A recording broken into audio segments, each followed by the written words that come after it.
parole est à monsieur Paul Christophe pour le groupe Horizon. Merci Madame la Présidente. Ma question s'adresse à Madame la Ministre des Solidarités et des Familles. Madame la Ministre, nous vous savons particulièrement investie sur les sujets liés à la parentalité. Le changement de dénomination de votre ministère et le récent lancement du Tour de France dédié au sujet en témoignent. Je souhaite néanmoins vous alerter sur la situation des familles monoparentales, dont la proportion en France a considérablement augmenté, évoluant d'après l'INSEE de 9,4% en 1975 à 24,9% en 2019. Actuellement, il existe ainsi près de 2 millions de ces familles, incluant environ 3,5 millions de personnes, parents et enfants confondus. Notons que dans 82% des cas, ces familles sont constituées d'une mère et de ses enfants et que de manière globale, un enfant mineur sur 5 vit dans une famille monoparentale. Vous le savez, les familles monoparentales font souvent face à des difficultés économiques avec un taux de pauvreté observé avoisinant les 20%, à comparer aux 7% pour les familles biparentales. Ainsi, les aides sociales telles que les allocations familiales et de logement sont essentielles pour éviter l'extrême précarité à nombre d'entre elles. L'INSEE révèle également que la durée moyenne d'une famille monoparentale était d'environ 5 ans et demi, les mères sans diplôme rencontrant plus de difficultés pour reformer une union. Un quart d'entre elles sont dans cette situation depuis 10 ans ou plus, contre 15% pour celles ayant au moins le baccalauréat. Même si en 2019, pour la première fois depuis 1975, le nombre et la proportion de familles monoparentales sont restés stables par rapport à l'année précédente, la question des conditions de vie des familles monoparentales demeure un enjeu social important. Rapporteur de la branche famille du projet de loi sécurité sociale, j'ai pu mesurer les attentes de ces familles, dans le prolongement également de la loi sur le plein emploi.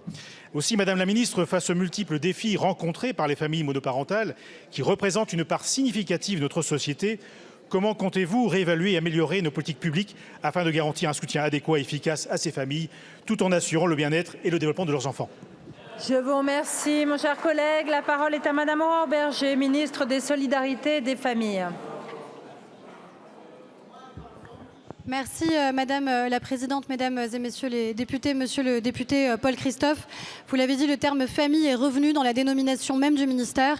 C'est un point essentiel parce que je crois évidemment que les familles doivent être au cœur de notre société et que les parents doivent être au cœur de notre société, donc des politiques publiques qui les concernent.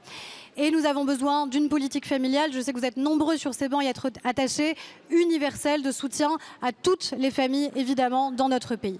Au-delà de ça, nous avons des familles qui sont aussi des familles plus vulnérables, plus fragiles, en particulier, évidemment, la question des familles monoparentales.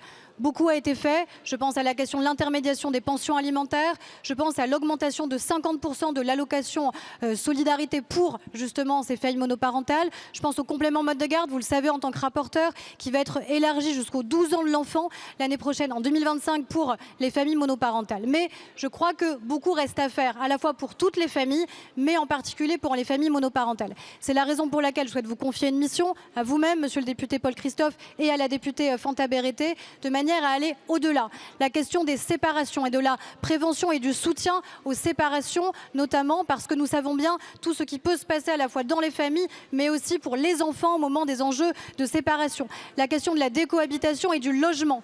La question des risques de précarité liés à cette séparation et au logement, en particulier pour les personnes les plus précaires. Peut-être aller au-delà sur la question des pensions alimentaires, parce que vraisemblablement, il y a encore des familles, en particulier des femmes, pour lesquelles ces situations sont particulièrement éprouvantes. En clair, il faut restaurer la famille, la restaurer au cœur de notre société, restaurer des politiques familiales universelles, restaurer la parentalité comme étant une vraie politique publique à part entière que nous devons avoir dans notre pays et évidemment avoir un soutien renforcé aux familles les plus vulnérables, notamment les familles monoparentales. J'attends beaucoup de vous, monsieur le député et de la députée Berete, pour que nous puissions aller plus loin sur le sujet. Je vous remercie, Madame la Ministre.